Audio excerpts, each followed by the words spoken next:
عورت کو فیسلٹی ہونی چاہیے ایک اسکلڈ برتھ اٹینڈنٹ کی، یعنی ایک اسکلڈ کیئر پروفیشنل کی. وہ جو ہے وہ کمیونٹی مڈ وائف بھی ہو سکتی ہے، ڈاکٹر بھی ہو سکتی ہے، اور پروفیسر آف گائنیکالوجی بھی ہو سکتی ہے. اسٹیٹمنٹ 3 یہ کہتی ہے کہ پریگننٹ عورت کے پاس اپنی پریگننسی کا اینٹی نیٹل وزٹ کا پورا ریکارڈ ہونا چاہیے ان میٹرنٹی نوٹ بک یا میٹرنٹی کارڈ کے اوپر. اسٹیٹمنٹ 4 کہتی ہے کہ عورت کا باڈی میس انڈیکس کیلکولیٹ کرنا فرسٹ وزٹ کے اوپر بہت ضروری ہے، اور اگر عورت کا باڈی میس انڈیکس 30 سے زیادہ ہے تو اس کا مطلب ہے کہ ہمیں انہیں پرسنل ایڈوائس کی ضرورت ہے، ان کے کھانے کے بارے میں، ان کے چلنے کے بارے میں، ان کی ورزش، ان سب چیزوں کے بارے میں ہمیں انہیں بتانا ضروری ہے. اور ہمیں یہ بھی بتانا ضروری ہے کہ انہوں نے اپنے کھانے کی مقدار اور کیلوریز کے بارے میں کیئرفل ہونا ہے، کیونکہ ایکسیسو ویٹ گین پریگننسی کے اندر اور اوبیسٹی ان پریگننسی دونوں جو ہیں وہ کمپلیکیشن کے ریٹ کو بڑھا رہے ہیں. اسٹیٹمنٹ 5 کہتی ہے کہ ٹیسٹ فار جیسٹیشنل ڈائبٹیز یعنی گلوکوز ٹالرنس ٹیسٹ کروانا بہت ضروری ہے، اور اس کے بارے میں بات پہلے وزٹ کے اوپر ہو جانی چاہیے، لیکن اس کو ٹیسٹ کرنے کا ٹائم 26 سے 28 ہفتے ہے.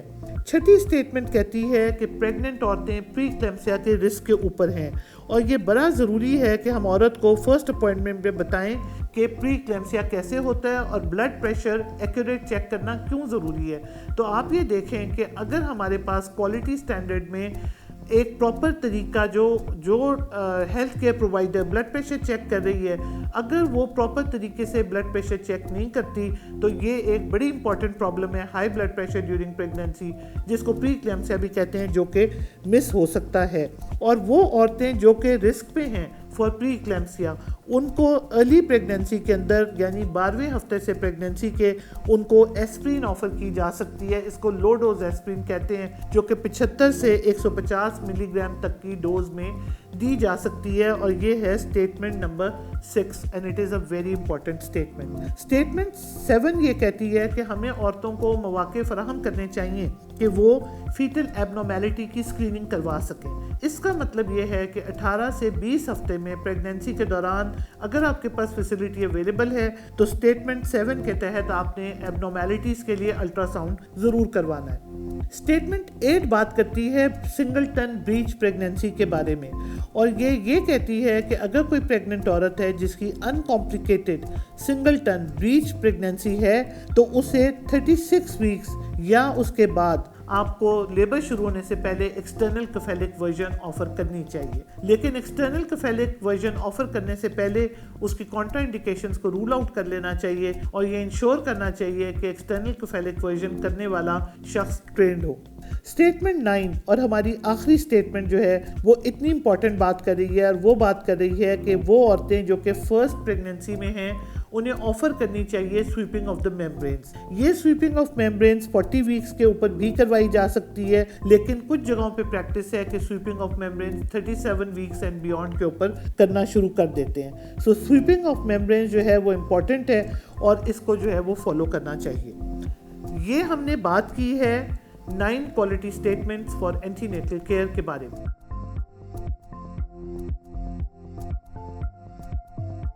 یہ سمجھنا بڑا ضروری ہے کہ ہر حاملہ عورت 15% رسک کیری کرتی ہے آف لائف تھریٹنگ کمپلیکیشنز. تو جس وقت عورت ہمارے پاس پہلے وزٹ پہ آتی ہے تو کچھ چیزیں اس میں ایسی ہوتی ہیں جن کو ہمیں آئیڈینٹیفائی کر لینا چاہیے.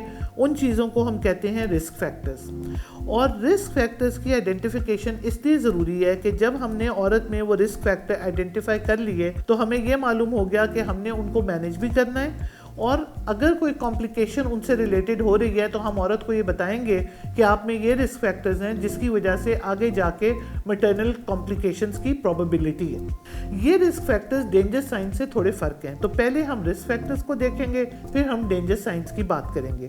سو جو رسک فیکٹرز آپ کو پتہ ہونے ضروری ہیں وہ یہ ہیں کہ اگر ماں پہلے سے بیمار ہے، یعنی اس کو pre existing high blood pressure ہے یا شوگر ہے یا ایپیلیپسی ہے یا hepatitis B C HIV positive ہے، اگر ان میں سے کوئی بھی چیز ہے تو دیر از اے پری ایگزسٹنگ کنڈیشن جس کی وجہ سے ماں کا رسک بڑھ جاتا ہے. دوسرا رسک فیکٹر جس کے بارے میں آپ کو بتانا چاہوں گی وہ ہیں اوور ویٹ اور اوبیز عورتیں جو کہ پریگننسی کے وقت 30 یا 30 سے زیادہ BMI کیری کرتی ہیں. وہ عورتیں are high risk for pregnancy complications. تیسرا ہے کہ جب عورت کا ایک سے زیادہ بچہ پیدا ہو رہا ہو، یعنی جڑواں بچے، ٹرپلٹس. سو ملٹی فیٹل پریگننسی ایک خود رسک فیکٹر ہے جو کہ پریگننسی میں کمپلیکیشنز کا ریٹ بڑھا دیتا ہے. آپ کو معلوم ہے ہمارے ملک میں کچھ خواتین اپنے بچیوں کی شادی بہت کم عمری میں کر دیتی ہیں. سو کم عمری کی شادی اور لیٹ عمر کی شادی دونوں برتھ کمپلیکیشنز اور پریگننسی کمپلیکیشنز کو بڑھاتی ہیں، اور وہ بھی ہمارا ایک رسک فیکٹر ہے. پھر کمپلیکیشنز پریگننسی کی، جیسے کہ پریگننسی کے اندر آنول کا نیچے ہونا، بچے کی گروتھ کا کم ہونا، اور مختلف قسم کے مسائل جو ہیں وہ بھی رسک کو بڑھاتے ہیں. اور آخری چیز، اگر عورت کی پچھلی پریگننسی میں پری کلیمسیا کی ہسٹری ہے، جیسٹیشنل ڈائبٹیز کی ہسٹری ہے، تو یہ بھی ایک رسک فیکٹر ہے. اور آخری چیز، پریویس سیزرین سیکشن بھی ایک رسک فیکٹر ہے. تو جو رسک فیکٹر کی خواتین ہیں ان کو بڑا کیئرفلی دیکھنا چاہیے. ان میں سے کافی ساری خواتین وہ ہوتی ہیں جن کو ہمیں پہلے ہی ایک ڈفرینٹ ہیلتھ کیئر فیسلٹی میں ریفر کر دینا چاہیے. ان رسک فیکٹرز والی خواتین کی پریگننسی کمپلیکیشنز کا ریٹ بڑھ جاتا ہے، اور اگر ہم ان کی پریگننسی کمپلیکیشنز کو کم کرنا چاہتے ہیں تو یہ ضروری ہے کہ ہم ان کو ٹائملی دوسرے ڈاکٹر کے پاس بھیج دیں.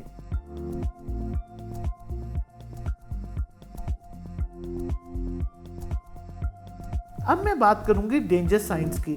ڈینجر سائنز ارائز کرتے ہیں کازز آف مٹرنل ڈیتھ سے. یعنی ہم نے پہلے دیکھا تھا کہ ماں کے مرنے کی وجوہات میں ہیمریج یعنی خون کا چھوٹنا بہت بڑا کاز ہے، ایکلیمسیا اور پری کلیمسیا بہت بڑا کاز ہے، انفیکشن ایک کاز ہے. سو ڈینجر سائنز انہی سے ریلیٹڈ ہیں. سو پہلا ڈینجر سائن جس کے بارے میں آپ کو بتانا چاہوں گی وہ ہے خون کا پڑنا، چاہے یہ خون ابورشن کے دوران پڑے، چاہے پریگننسی کے دوران پڑے، اور چاہے ڈیلیوری کے دوران پڑے. یہ ایک ڈینجر سائن ہے، اور اس کا مطلب ہے کہ فوراً ہیلپ کو لینا چاہیے. اور اگر ہیلتھ کیئر فیسلٹی کے اندر ہے جہاں پراپر مینجمنٹ کی فیسلٹی نہیں ہے تو ریفرل کو فالو کرنا چاہیے. دوسرا، رپچر یوٹرس.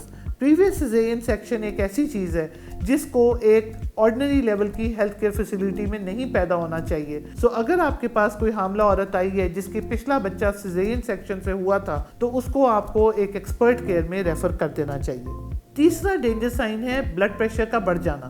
بلڈ پریشر کے بڑھنے سے سر میں درد، آنکھوں کے پچھلے حصے میں درد، بے ہوشی ہو جانا، دورے پڑنا، معدے میں درد ہونا، یہ سارے بلڈ پریشر سے ریلیٹڈ ہیں، اور یہ امپینڈنگ ایکلیمسیا یا ایکلیمسیا کی نشانی ہے. سو اگر کوئی عورت جو آپ سے اینٹی نیٹل کروا رہی ہے اور اس کو دورے پڑنے شروع ہو گئے ہیں تو اس کو امیڈیٹلی ریفر ہونا چاہیے. لیکن یہاں میں یہ بات کہوں گی کہ امیڈیٹ ریفرل سے پہلے یہ انشور کرنا ضروری ہے کہ یہ جو ساری خواتین ہیں جن کو ہم ریفر کرنے کا پلان کریں ان کو فرسٹ ایڈ پرووائڈ کی جائے. نیکسٹ ہے obstructed لیبر. سو اگر عورت کا لیبر 12 گھنٹے یا اس سے زیادہ چل رہا ہے اور لیبر میں کوئی پروگریس نہیں ہو رہی تو اس کا مطلب ہے اس عورت کو ریفر کرنا چاہیے. وہ ایک ڈینجر سائن ہے فار رپچر آف یوٹرس، اور انٹرا یوٹرائن ڈیتھ کے لیے بھی وہ ایک ڈینجر سائن ہے. اور آخری ڈینجر سائن جس کے بارے میں بات کروں گی وہ بخار کا ہونا اور تیز بخار کا ہونا ہے. اس کے علاوہ اگر کسی وجہ سے بچے کی حرکت بند ہو جاتی ہے یا بچے کی حرکت کم ہو جاتی ہے، میں اس کو بھی ایک ڈینجر سائن تصور کرتی ہوں. اگر عورت بے ہوش ہو گئی ہے اور وہ رسپونڈ نہیں کر رہی تو وہ ڈینجر سائن ہے، عورت کو نیکسٹ فیسلٹی پہ ریفر ہونا چاہیے.